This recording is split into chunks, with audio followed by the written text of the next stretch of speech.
C'est une nouvelle habitude que nous prenons, c'est de parler domotique régulièrement avec d'une part Sébastien, que vous avez l'habitude de voir régulièrement dans nos épisodes évidemment, et qui est un petit peu notre monsieur domotique. Régulièrement, il vient avec de nouveaux outils à nous proposer. Et puis plus récemment, Patrick a rejoint également l'équipe. Bonjour.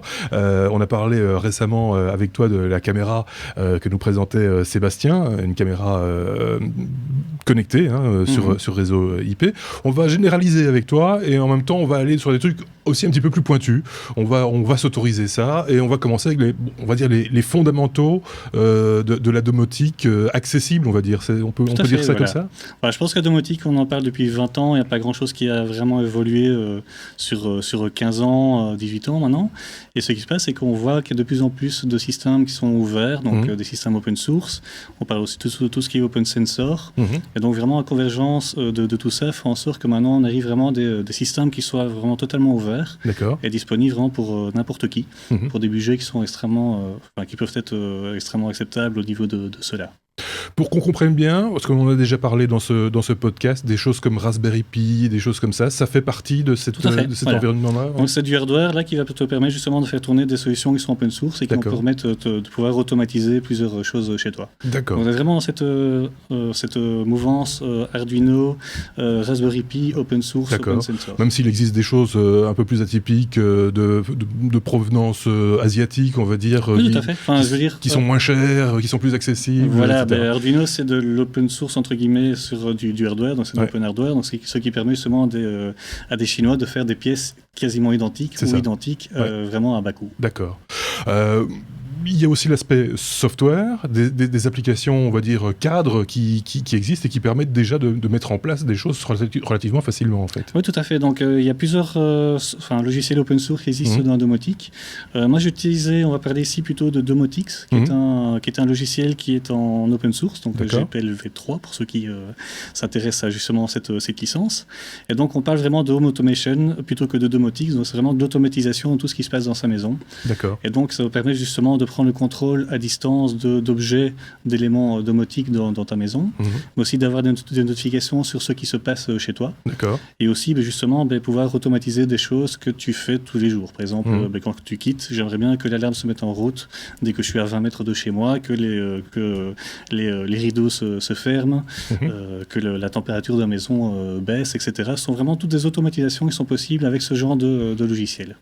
Des logiciels qui existent sur quelle plateforme ? Sur tout OS ou Alors ça dépend bien sûr des logiciels. Domotix existe sur Windows, sur Linux et il y a aussi sur Raspberry Pi. D'accord. Où il y a directement en fait une image que tu peux déjà downloader avec tout qui est là. Donc tu as juste à plugger ta SD et puis ça démarre et tu as ton Domotix qui tourne. Super. Et tu as aussi des portages qui sont non officiels vers Synology. D'accord.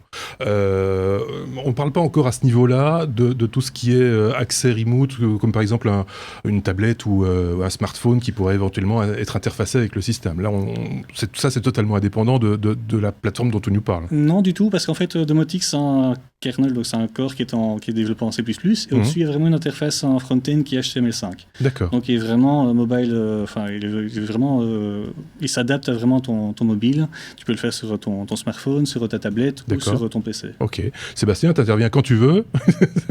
Je ne sais pas en placer, vous avez pas de choses à dire. Incroyable. Je vais juste vous dire déjà une petite info. J'ai essayé de l'installer sur un Synology un jour, 2 jours, 3 jours, et puis après, j'ai quand même demandé à Patrick comment il l'avait installé. Mais en fait, voilà, le problème du Synology, c'est que c'est un portage, donc c'est pas quelque chose qui est vraiment officiel et vraiment supporté. Et pour en fait faire retourner un Domotix, c'est très bien en standalone, mais on va pas très loin. Donc on va tout simplement contrôler tout ce qui est IP. Et donc voilà, dès qu'on parle de caméra, etc., là ça fonctionne parce que c'est de l'IP. Si on commence à parler de détecteurs je sais pas, comme une prise électrique ou bien un détecteur justement d'ouverture de porte, généralement c'est de la radiofréquence en 433 ou en 868 MHz. Et donc on a besoin d'un gateway qui se plug en USB.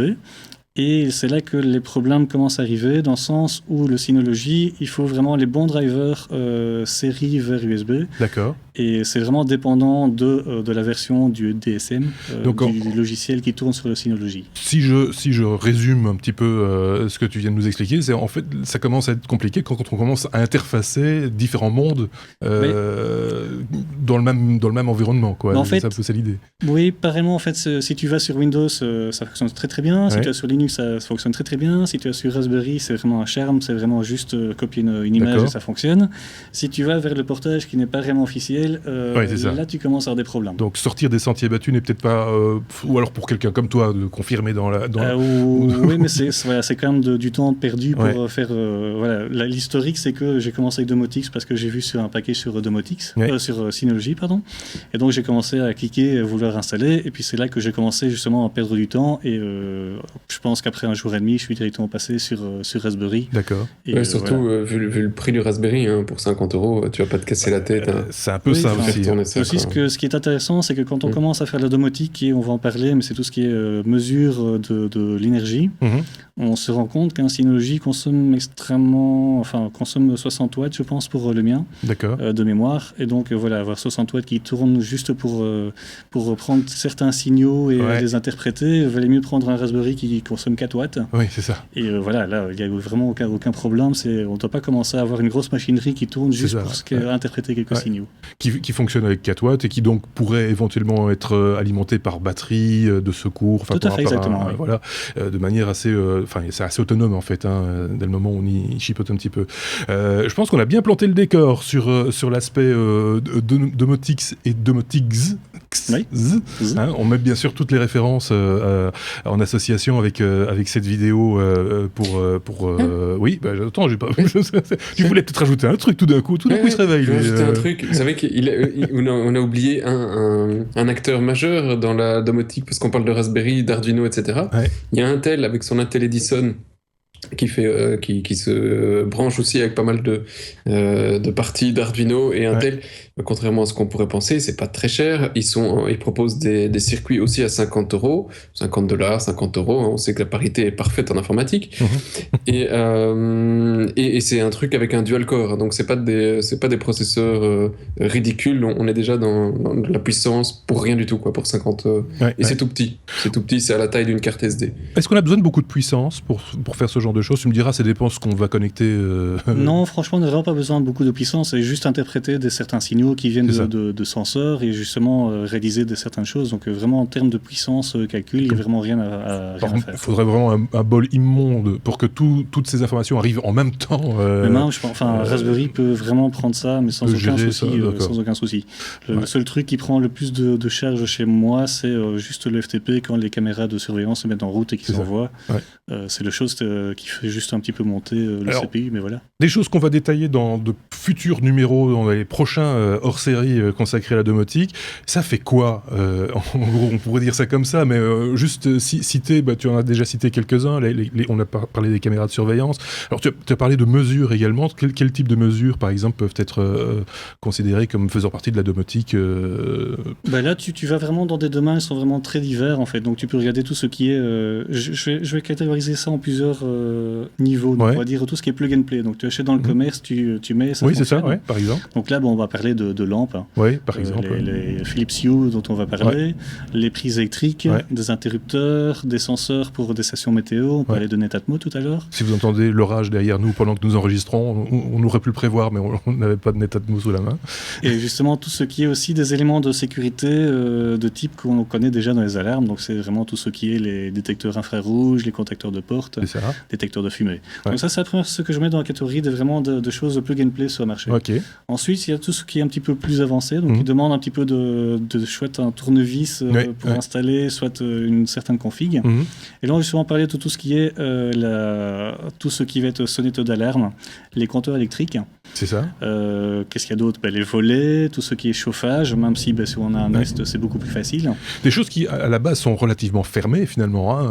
Parler du compteur électrique, il n'y a rien de plus blindé que le compteur électrique. Là, les opérateurs ne veulent pas qu'on y touche. Mais on vous a trouvé un truc, c'est génial. Mais il y a quand même des solutions, et on y reviendra. Il en a trouvé encore plus que moi. Mais c'est génial. Mais donc voilà, ce sont des choses qui sont, relativement. Tu parlais du chauffage aussi. Tout le monde n'est pas chauffagiste et c'est le genre de truc à aller mettre ses mains dans le brûleur et les choses. C'est pas le genre de truc qu'on irait conseiller à monsieur et madame tout le monde. Donc voilà, ça c'est vraiment la partie la plus compliquée, on va dire, de la mise en œuvre. Non, parce que j'ai encore une autre catégorie qui est ce que j'appelle le mode ninja. Donc c'est vraiment, tu vas acheter de l'Arduino, tu vas acheter tes Raspberry, tu commences à faire parler, donc tu permets vraiment API, etc. Et donc tu vas commencer à sortir ton fer à souder, et donc là tu vas vraiment toi-même créer tes senseurs. C'est ça, Et on va parler tout à l'heure justement de MySensor, qui est justement si tu veux, un site où tu vas pouvoir trouver toutes tes informations pour créer toi-même tes propres senseurs. D'accord. Et c'est une communauté qui a justement partagé l'information sur les différents senseurs, comment les faire, le code que tu vas uploader sur ton Arduino. Des références de composants aussi, par exemple, parce que tu parles de fer à souder, quoi utiliser, dans quelles conditions. En fait, ils sont assez intelligents dans le sens où ils ont mis l'information du senseur et aussi les liens directement pour aller acheter ton matériel. Parfait, donc voilà, eux se prennent certainement une commission sur les ventes, mais voilà. C'est pas plus mal. Hein, c'est juste un shopping list, tu vois le senseur, tu dis j'ai besoin de ça arrive chez toi et après tu dois commencer à souder. Des circuits imprimés, des choses comme ça, c'est possible aussi de les obtenir facilement ou il faut... En fait, tout se passe sur des Arduino, donc en fait on est arrivé avec le Arduino à vraiment poser les bases, si tu veux, d'une électronique très simple, avec des composants qui sont surdimensionnés pour des senseurs généralement,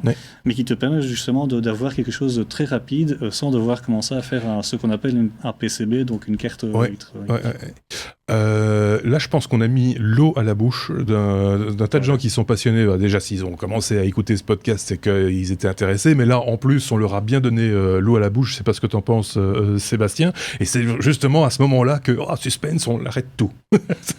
Par exemple. Non, on arrête là et on reprendra une prochaine fois avec d'autres informations et avec le détail, en gros, de ce dont on vient de vous parler, parce qu'on va encore en parler de domotique. Merci, Patrick, pour ce premier hors-série consacré à la domotique. Merci également à Sébastien.